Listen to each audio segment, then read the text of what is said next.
in President Trump's unprecedented series of U.S. tariffs that are designed to reshape the international trading system.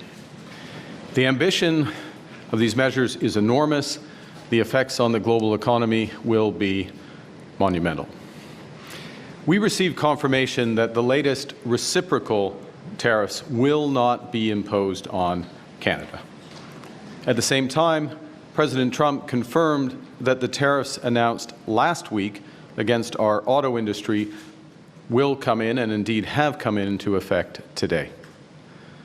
So while it's progress that further tariffs were not imposed on Canada yesterday, the President's actions will reverberate here in Canada and across the world.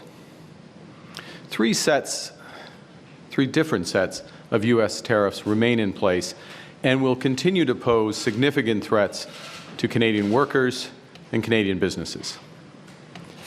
And while they have been imposed under different premises, some things are consistent. They are all unjustified, unwarranted, and in our judgment, misguided. And we are already seeing the consequences.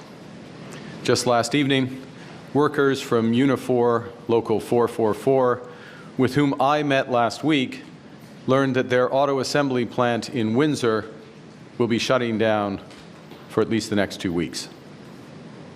That's 3,600 workers who are now out of work, not by their choice.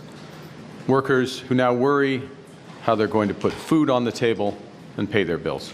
Today I'm announcing that the Government of Canada will be responding by matching the U.S. approach,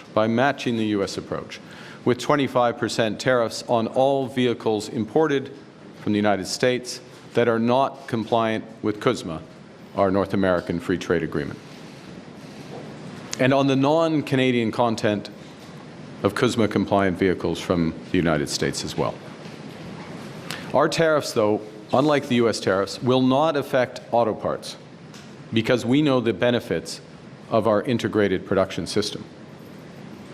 And they will also not affect vehicle content from Mexico, who is respecting the CUSMA agreement.